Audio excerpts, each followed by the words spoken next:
하나님을 공경한다는 것은 그런 거예요. 하나님께 감사하고 하나님을 존귀 여기고 하나님과 날마다 소통하는 것, 그것이 하나님을 공경하는 겁니다.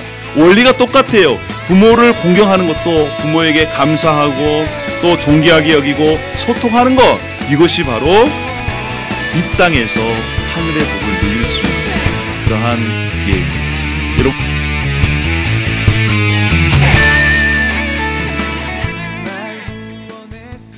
출애굽기 20장 12절 말씀이 되겠습니다. 출애굽기 20장 12절 말씀. 내 부모를 공경하라. 그리하면 내 하나님 여호와가 내게 준 땅에서 내 생명이 길리라. 우리 다시 한번 다 함께 이 말씀을 함께 받들어 읽겠습니다. 자, 시작. 내 부모를 공경하라. 그리하면 내 하나님 여호와가 내게 준 땅에서 내 생명이 길리라. 아멘. 여러분, 우리가 살고 있는 곳이 바로 미국입니다. 미국에서는 한국에서 지켰던 명절을 그렇게 지키지는 않지만 지난 주간이 한국에서는 뭐였습니까? 추석이었습니다. 추석. 민족 고유의 명절 추석이었습니다. 그런데 올해 추석은 좀 특별했습니다. 현수막을 붙였는데요. 어떤 현수막이 이렇게 붙여져 있었냐면 불효자는 옵니다. 이러한 현수막이 붙여져 있었습니다. 여러분, 불효자는 웁니다 라고 하는 것을 우리가 잘 알고 있잖아요. 불효자라고 하는 이 세 글자에 정말 그 무게를 벗어날 수 있는 사람들이 얼마나 있겠습니까? 물론 저도 마찬가지입니다. 불효자라고 하는 그 얘기 들으면 저도 마음이 먹먹하고요. 또 안타깝고 그렇습니다. 특별히 올해는 불효자는 옵니다. 왜요? 사회적인 거리를 이렇게 두기 위해서 화상으로, 전화로 이렇게 만남을 가져서 코로나를 더 이상 확산시키지 말자라고 하는 그러한 의미에서 이러한 현수막이 걸려 있습니다. 명절 때만 되면요, 정말 가족들이 그동안 만나지 못해서 만남의 아쉬움들, 애정들을 생각하고 회포를 푸는, 아쉬움을 달래는, 가족 간에 정을 나누는 시간이 명절 아니겠습니까? 그런데 어떤 가정을 보면 명절 때만 되면 가족 간의 불화가 더 심해지는 거예요. 명절 때만 되면 형제들 간에 더 싸움이, 부모와 자녀들 간에 더 다툼이 생기는 그러한 이유가 무엇일까요? 한국이나 미국의 가정이 지금 무너지는 소리가, 과거에는 가랑비 내리는 소리가 들렸는데 지금은 이제 소낙비에서 허리케인이 몰려오고 있는 그러한 상황들 속에 있습니다.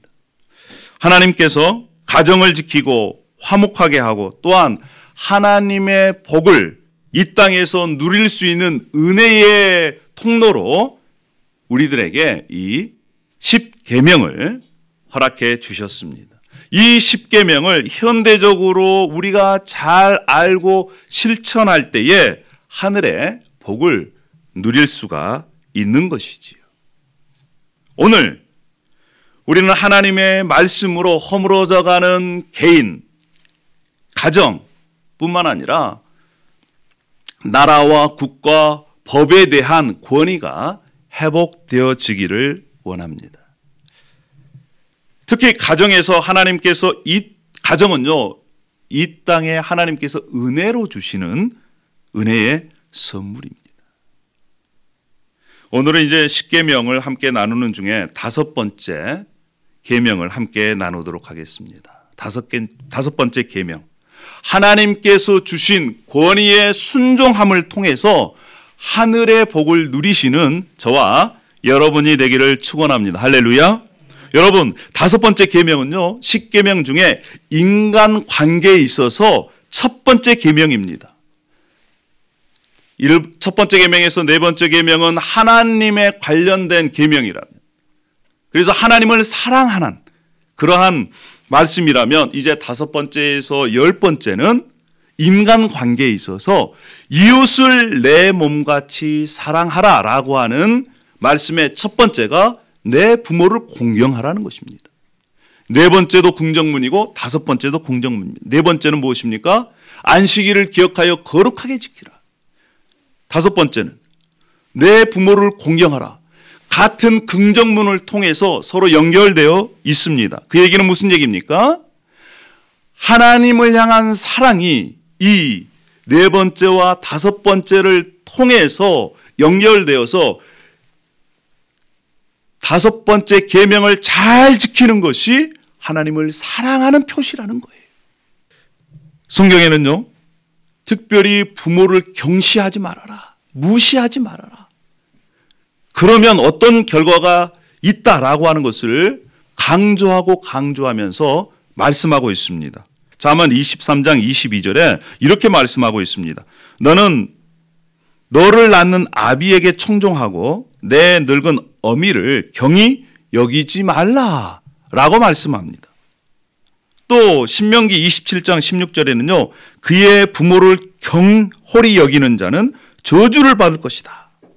모든 백성은 아멘하라 이렇게 말씀하고 있습니다. 또 자기의 아비나 어미를 저주하는 자는 그의 등불이 흑암 중에 꺼짐을 당하리라. 여러분, 흑암 중에 꺼짐을 당하면 어떻게 되겠어요? 사지 분간을 못하고 어려움 속에 들어간다는 것입니다. 아비를 조롱하며 어미 순종하기를 싫어하는 자의 눈은 골짜기에 까마귀에게 쪼이고 독수리 새끼에게 먹히리라. 이렇게까지 경고하고 있어요. 출애굽기 21장 15절에는 자기 아버지나 어머니를 치는 자는 반드시 죽일지니라. 자기의 어머니나 아버지나 어머니를 저주하는 자는 반드시 죽일지니라. 아비의 훈계를 업신여기는 자는 미련한 자요, 경계를 받는 자는 슬기를 얻는 자니라. 아비의 훈계를 얻는 자는 지혜로운 자입니다. 그런데 그것을 멸시하는 자가 미련한 자라는 거예요. 여러분 생각해 보십시오. 어떻게 부모에 대한 태도를 이렇게까지 강조하고 있을까요? 조금 전에 우리가 읽었던 말씀, 내 부모를 공경하라. 이 말씀이 신명기 5장에도 똑같이 나와 있습니다. 그런데 이렇게 말씀하고 있어요. 너는 내 하나님 여호와께서 명령한 대로 내 부모를 공경하라. 그리하면 내 하나님 여호와가 내게 준 땅에서 내 생명이 길고 복을 누리리라. 공경하라 이 단어가요, 무게가 나가게 만들고 매우 귀히 여기고 돌보고 순종하고, 한마디로 딱 요약하면 넘치도록 존경하라는 거예요. Great respect. 넘치도록 존경하라. 근데 이 단어가 어디에 쓰였느냐? 하나님을 향해, 하나님을 공경하라, 여호와 하나님을 공경하라 라고 하는 단어와 똑같이 쓰였어요. 또 경외하라 라고 합니다. 경외하라, 여호와 하나님을 경외하라 라고 하는 그 경외라는 단어가 부모를 향해서도 똑같이 사용됐습니다. 너희 각 사람은 부모를 경외하고 나의 안식을 지키라. 경외가 똑같이 쓰였어요. 하나님을 향해 어떠한 태도로 대해야 하는지를 부모를 향해서도 똑같은 단어를 사용해서 이렇게 말씀하고 있습니다. 이뿐만 아니에요. 내 부모를 즐겁게 하며 너를 낳은 어미를 기쁘게 하라. 즐겁게 하고 기쁘게 하라는 단어도요, 하나님을 기쁘게 하고 즐겁게 하라라고 하는 단어도 똑같이 쓰인 거예요. 여러분 보십시오. 이렇게 성경에서 부모에 대한 태도를 강조하고 하나님을 향해서 사용된 단어를 마치 부모에게 사용해서 부모를 하나님 대하듯 하라, 이렇게 강조합니다. 그 이유가 무엇일까요? 그 이유는요, 부모님은 모든 권위를 대표하기 때문에 그렇습니다. 부모님은 하나님께서 주신 가장 우선적인 그리고 중요한 권위라는 거예요. 다른 얘기로 하면 하나님은 눈에 보입니까? 안 보입니까? 눈에 보이지 않습니다. 눈에 보이지 않는 하나님의 권위를 인정하는 것을 누굴 통해서 나타나느냐? 눈에 보이는 부모에게 어떻게 대하느냐에 따라서 눈에 보이지 않는 하나님을 인정하느냐 인정하지 않느냐라고까지 말씀한다는 거예요. 하나님의 권위에 대한 태도와 순종이 바로 부모님과의 관계 속에서 드러난다는 것입니다. 하나님께서요, 부모와 관계, 그 권위에 잘 순종함을 통해서 하나님이 어떤 분이시구나, 하나님께 순종하는 것이 무엇이구나 라고 하는 것을 부모와 관계 속에서 우리에게 알려주신다는 거예요. 그래서 성경에서 약속하고 있습니다. 부모를 잘 공경하면 이 땅에서 네가 형통하고 장수한다. 이렇게까지 하나님께서 이 약속의 말씀을 지키는 자에게 어떠한 복이 있는지를 말씀해 주고 있는 것입니다. 그런데요, 부모의 권위에 적절하게 반응한 법을 잘 못 배우면요, 하나님과의 관계에도 문제가 있다는 거예요. 뿐만 아니라 하나님 관계뿐만 아니라 다른 사람들 관계까지도 문제가 있다는 것입니다. 이 하나님께서요, 태초에 세상을 창조하셨습니다. 그때는 혼돈했습니다. 그런데 빛이 있으라 하시면서 이제 그 혼돈 가운데 질서를 부여한 겁니다. 그리고 빛의 역할을 주신 거예요. 그래서 혼돈된 그 세상이 이제 질서와 기능을 통해서 하나님께서 만드신 아름다운 세상으로 창조되어 갑니다. 그리고 마지막에 아담과 하와를 지으시고 그 아담과 하와에게 뭘 주셨습니까? 권위를 주셨어요. 하나님을 대신해서 대리해서 뭐 하라고요? 이 세상을 다스리는 존재로 하나님께서 권위를 주신 것입니다. 여러분, 이 원리가 부모에게도 그대로 적용되는 거예요. 하나님께서 가정을 만드시고 또 그 가정 가운데 부모에게 권위를 허락하셨습니다. 뿐만 아니라 역할을 주신 거예요. 부모의 역할. 그런데 보세요. 자녀가 부모의 권위를 무시하거나 아니면 부모가 그 역할을 잘 하지 못했을 때는 그 집안은 어떤 집안이 됩니까? 콩가루 집안이 되는 거예요. 콩가루 집안이.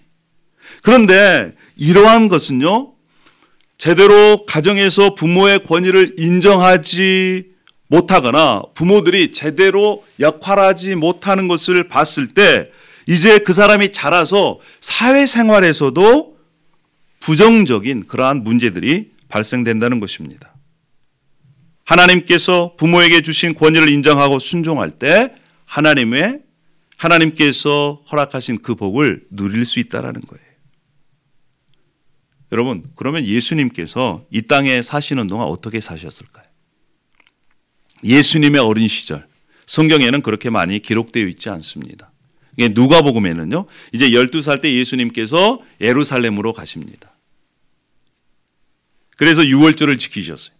그래서 돌아오는 길에 예수님은 거기에 예루살렘 성전에 남으시고 이 마리아와 요셉은 돌아오지 않습니까? 며칠 동안 없어진 줄 알고 다시 가서 이제 데려오면서 그 마지막에 이렇게 말씀합니다. 누가복음 2장 51절의 말씀이에요. 예수께서 함께 내려가사 나사렛에 이르러 순종하여 받드시더라.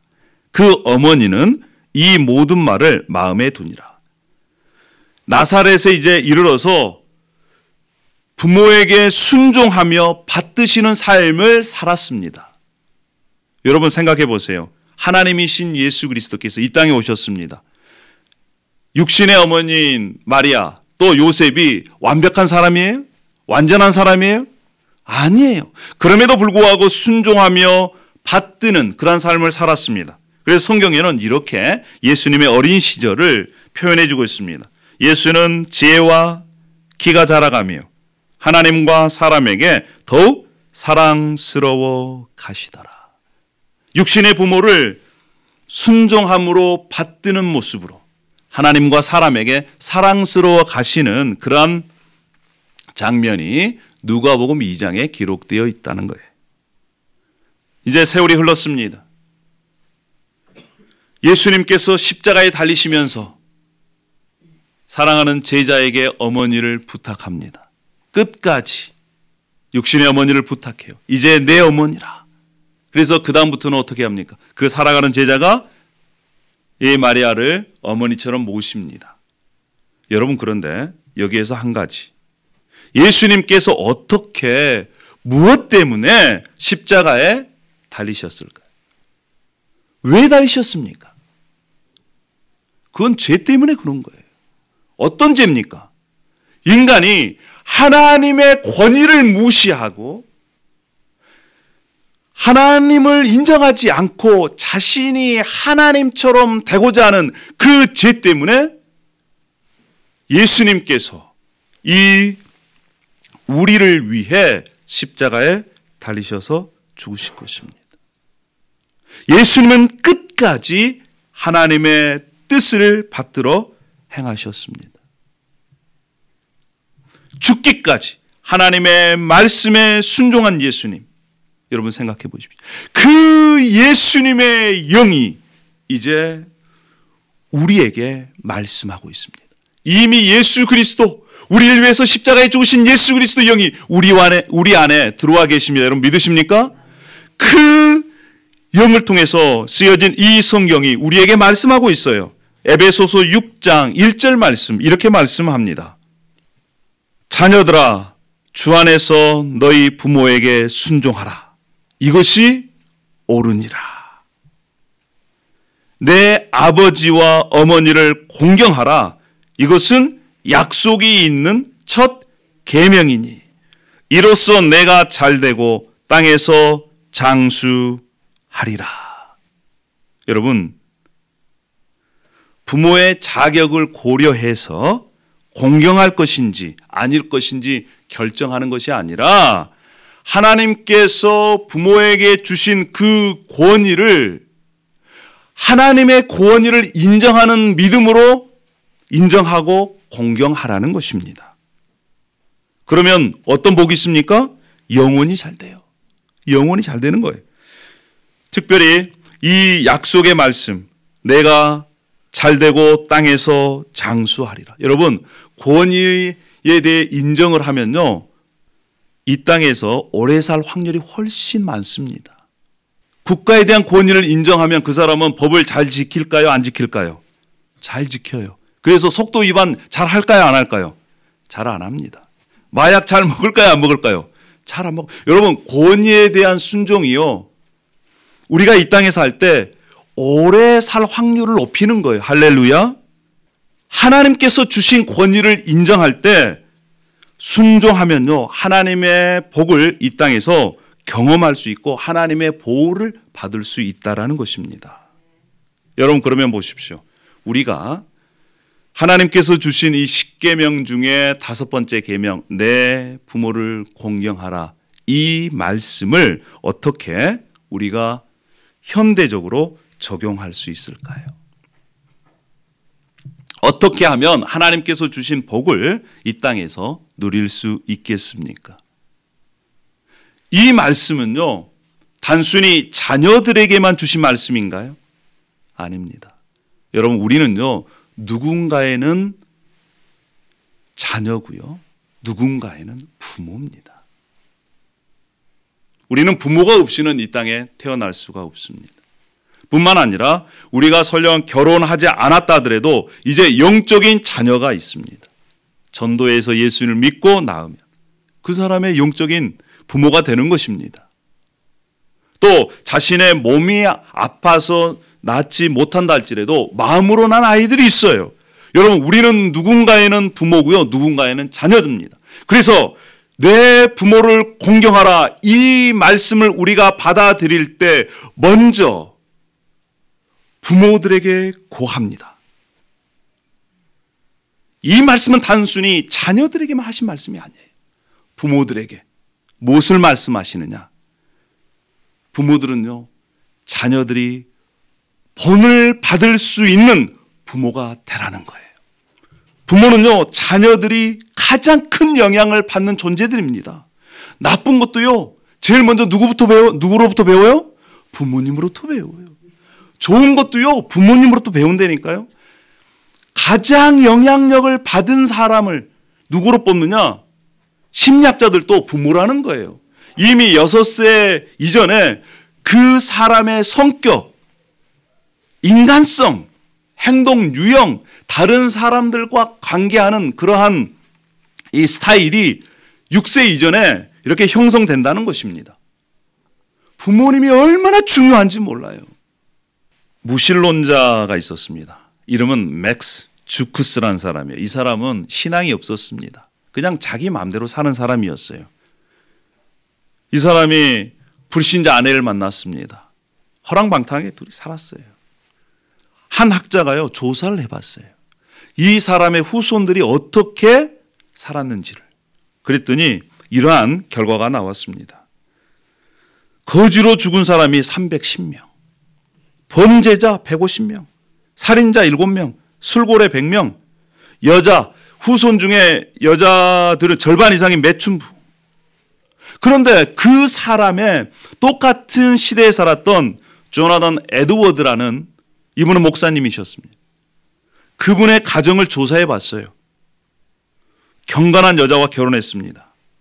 후손을 또 쉬어봤어요. 몇 명? 1394명을 조사해 봤더니요, 대학 총장이 13명, 대학 교수 65명, 상원 의원 3명, 부통령, 교수는 말할 것도 없고 셀 수도 없어요.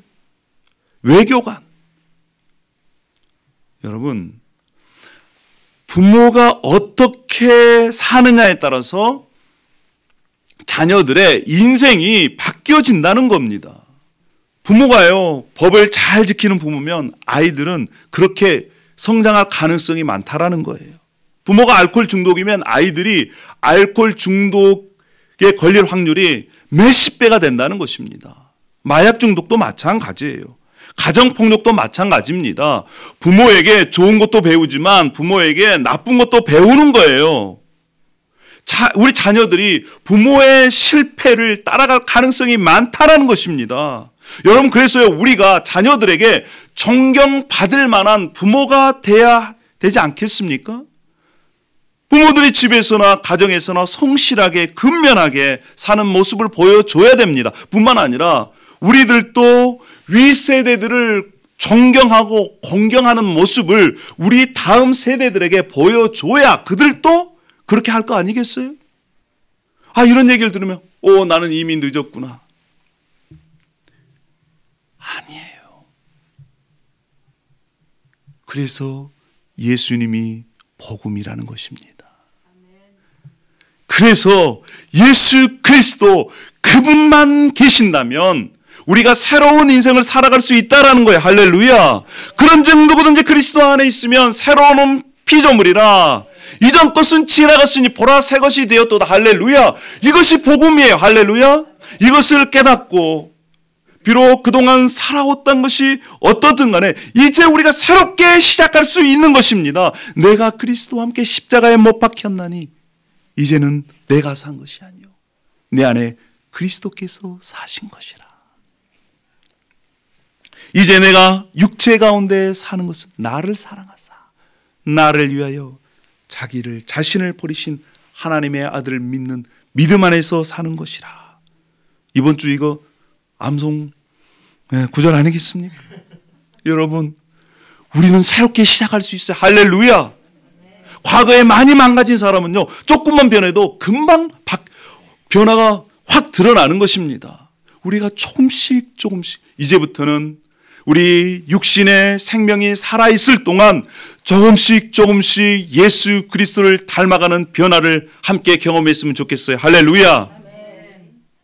그랬을 때 자녀들이 보고 배우는 것입니다. 뿐만 아니에요. 여러분, 제발요, 이제부터라도 우리 윗세대들을 좋은 말로 이렇게 아이들에게 기억을 좀 심어줬으면 좋겠어요. 여러분, 우리 부모님 세대들 시집살이 안 한 사람이 누가 있겠어요? 미국까지 와서도 시집살이 하신 분들이 계신다 그러더라고요. 위에 분들을요, 좋은 말, 그래야지 아이들도 좋은 감정을, 기억을 가지고 있을 거 아니겠어요? 우리의 윗 세대들에게 나쁜 말을 하면 할수록 다음에 우리가 우리 다음 세대들에게 그러한 나쁜 가십거리가 될 수 있다는 것을 여러분 꼭 기억해 주십시오. 그래서 이제는 마음에 차지는 않지만 그래도 좋은 기억들, 우리 아이들이, 그래서 손자들이 할아버지 할머니를 생각할 때 그래도 좋은 기억을 간직할 수 있도록 그러면 그것들이 점점 더 좋은 아이로 자라나게 할 겁니다. 할렐루야. 그래서요, 부모들이 변화가 필요합니다. 뿐만 아니에요. 부모들이 이제 권위를 가진 분들에 대한 태도를 바로 가질 필요가 있어요. 부모들이 법을 안 지키면서 자녀들에게 너는 법을 지켜라 이런 얘기를 할 수 있겠습니까? 하나님께서 주신 권위를 인정하지 않으면서 어떻게 자신이 하나님께로 받은 권위를 자녀들로부터 요구할 수 있겠어요? 이제부터는 하나님께서 주시는 권위가 있습니다. 가정에서, 부모, 사회에서, 또 질서 유지를 위해서 법을 지키는 것, 또 위정자들, 이런 권위예요, 권위. 그러한 권위들을 잘 지킬 수 있도록 우리의 자신들이 이제 자녀들에게 본을 보였으면 좋겠어요. 할렐루야. 아멘입니다. 아멘. 두 번째는 우리가 다 자녀입니다. 자녀로서 이제 내 부모를 공경하라. 이 말씀에 순종하며 실천하며 우리가 살아야 될 줄로 믿습니다. 그럼 어떻게 할까요? 부모와의 관계 속에서 이제는 회복이 일어나야 됩니다. 부모님이 살아계신다면 그 부모님을 향해서 화해의 손길을 내밀어야 돼요. 또 우리들 중에 부모님이 돌아가셨다면 이미 돌아가신 분이라도 마음에 맺혀 있는 것을 풀어야 됩니다. 그래야지 우리가 자유로워질 수 있는 거예요. 때로는요, 우리의 마음속에 용서하고 싶은 마음이 일도 없을 때가 있습니다. 내가 눈에 흙이 들어가도 용서하지 못하겠다. 때로는요, 용서하고 싶어도 마음에 용기가 없어서 용서하지 못할 수도 있어요. 여러분, 마음이 없건 또 그럴 능력이 없건 하나님께서는요, 우리들에게 용서하라고 말씀하십니다. 상담하는 과정 가운데 많은 분들이 과거에 부모님으로부터 신체적인 학대나 정신적인 학대 때문에 마음에 응어러진 그 응어리들이 가지고 있고, 또 그것 때문에 자신을 그 감옥 속에 올가매는 경우를 많이 봤습니다. 불과 이틀 전에 제가 신문 기사를 봤어요. 그 기사에 어떤 내용이냐면 37년 전에 두 자매를 프랑스에 입양시킨 그 입양당한 딸의 기사였습니다. 37년 만에 언니와 프랑스에 입양되어 갔는데 37년 만에 아버지를 찾았어요. 사연은 이렇습니다. 37년 전에 두 부부가 이혼을 했어요. 그리고 아버지가 두 자매를 맡았습니다. 혼자 키울 수가 없어서 프랑스에 입양을 보냈어요. 입양을 보내고 난 이 아버지는 너무나 괴로워서 한국 땅에 살 수가 없었답니다. 그리고 또 이혼의 아픔도 있고, 그래서 미국으로 이민을 왔어요. 미국에 이민 와서 아버지가 미군이 되어서 이제 조종사가 됐습니다. 그런데 이라크 전투에 나가서 부상을 당했어요. 부상을 당해서 호송되는 과정 속에 그 마음속에 묻어두었던 두 딸의 사진을 잃어버렸다는 거예요. 그만큼 그 아버지도 자녀에 대한 마음이 그만큼 크게 있었겠죠. 그 아픔을 갖고 살다가 이제 둘째 딸이 여러 수소문 끝에 아버지를 만나게 됐어요. 근데 코로나 상황이니까 얼굴을 못 보고 이제 화상으로 대화하는 장면이 거기에 나왔습니다. 아버지가 설명을 합니다. 이래서 어려워서 입양을 보냈다. 그 얘기를 듣고 난 이 두 번째 딸이, 첫째 딸은요 아직까지 마음에 상처가 있어서 아버지를 만날 수 있는 준비가 안 됐다 그래서 만나질 못했고, 두 번째 딸이 그렇게 얘기를 합니다. 아버지, 저는 아버지가 그때 저희를 위해서 최선을 다했다고 생각을 해요. 저희들은 괜찮아요. 이 말 한마디가 그동안 아버지가 짊어졌던 그 무게 얼마만큼이나 괴로웠겠어요. 근데 그것을 녹이고 화해하는 그러한 기회가 됐다는 거예요. 저는 이 둘째 딸이 그리스도인인지 아닌지 잘 모르겠어요. 그러나 그분이 마음의 문을 열고 아버지와 화해하는 그 순간 관계가 회복되는 것을 우리가 봤습니다. 혹시 우리 중에 하나님 앞에서 부모님에 대해서 용서할 마음이 없거나 혹은 마음에 용기가 안 생긴다면 우리가 말씀을 생각하면서 주님 앞에 간구해야 될 줄로 믿습니다. 하나님께서 예수님께서 친히 이렇게 말씀하셨어요. 마태복음 6장 14절에 너희가 사람의 잘못을 용서하면 너희 하늘 아버지께서도 너희 잘못을 용서하시려니와 너희가 사람의 잘못을 용서하지 아니하면 너희 아버지께서도 너희 잘못을 용서하지 아니하시리라. 이 말씀은요, 하나님께 용서받은 자는 용서하는 사람으로 살아라는 거예요. 그래야 하나님의 용서하심이 어떠한가를 진정으로 깨달을 수 있다는 거예요. 십자가의 예수 그리스도의 죽으심으로 말미암아 우리 죄를 용서하신 그 하나님의 사랑을 경험할 수 있다라는 것입니다. 여러분, 그런데요, 사탄은 우리의 마음속에 계속해서 이런 마음을 주는 거예요. 용서하고 싶지 않다. 용서할 수 없다. 그런데 하나님은 용서하라는 거예요. 그런데 우리는요, 그런 마음도 없고요, 그런 용기도 없고요, 능력도 없어요. 그래서 간구하는 거예요. 하나님, 용서할 수 있는 마음을 주십시오. 용서할 수 있는 능력을 주십시오. 여러분, 우리가요, 다른 사람 변화시킬 수 없습니다. 바꿀 수가 없어요. 여러분, 우리가 우리 자신 바꿀 수 있어요? 없어요. 우리 자신도 바꾸지 못한 분들이 어떻게 남편을 바꾸겠다고요? 아내를 바꾸겠다고요? 자식을 바꾸겠다고요? 부모를 No. 우리는 단지 기도할 뿐입니다. 그리고 변화될 기회를 제공할 뿐이에요. 우리는 바꿀 수가 없어요. 그래서 기도가 중요합니다. 이미 이 세상을 떠나신 분이라도 이제 풀어드려야 됩니다. 그래야 우리가 자유함을 누릴 수 있어요. 살아계시다면 그 부모를 향해서 이제 하나님의 마음을 가지고 하나님의 눈으로 볼 수 있도록 하나님의 눈을 주십시오. 하나님의 마음을 주십시오. 이렇게 함께 기도하는 저와 여러분이 되기를 소망합니다. 할렐루야. 그러면 마음의 문이 열리고 화해할 수 있는, 또 하나님께서 기회를 주시고 용서와 화해가 있을 때 그때부터 관계가 회복되어지면서 하나님께서 주시는 그 복들을 이 땅에서 누릴 수 있습니다. 첫 번째 중요한 것은요, 자녀된 우리는 이제 화해해야 돼. 용서해야 돼. 두 번째는 무엇이겠습니까? 존귀 여겨야 됩니다. 요즘요, 부모의 권위가 땅에 떨어졌어요. 존귀 여기질 않아요. 존귀 여기. 공경이란 뜻이 뭐예요? 지나치게 존경하라는 거예요. Great respect. 지나칠 정도로 존귀 여기라는 거예요. 그것이 하나님께서 부모를 주신 이유예요.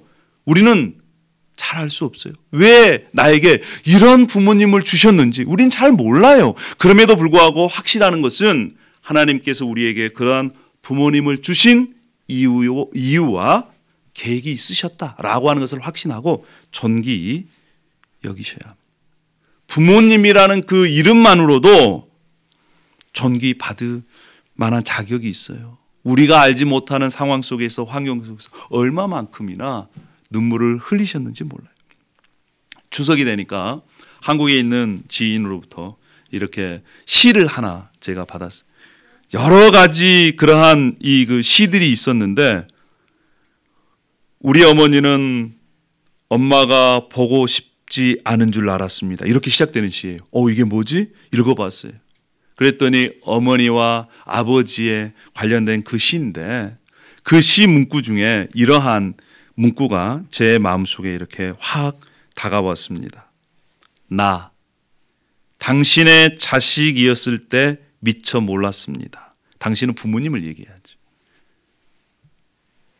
당신이 그랬듯 나도 이제 당신처럼 내 자식의 부모가 되어 보니 알겠습니다. 이 문구가 제 마음속에 그렇게 꽉 다가오는 거예요. 그때는 몰랐어요. 정말 자녀들을 키워 보니까 그때의 부모님의 심정을 알겠더라고요. 그리고 그뿐만 아니라 부모님의 심정을 알아가면서 하나님께서 나를 향한 그 사랑이 이런 것이구나 라고 하는 것을 더 깊이 깨닫게 되는 그러한 기회가 됐습니다. 여러분, 어릴 때 이러한 얘기 많이 안 들어보셨습니까? 너도 자식 나 보면 알아. 이런 얘기 많이 들어보시지 않으셨어요? 너도 너 같은 자식 나 봐라. 여러분, 이 말이 축복으로 들리세요? 아니면 너도 너 같은 자식 낳아봐서 고생해봐, 이런 말로 들리세요?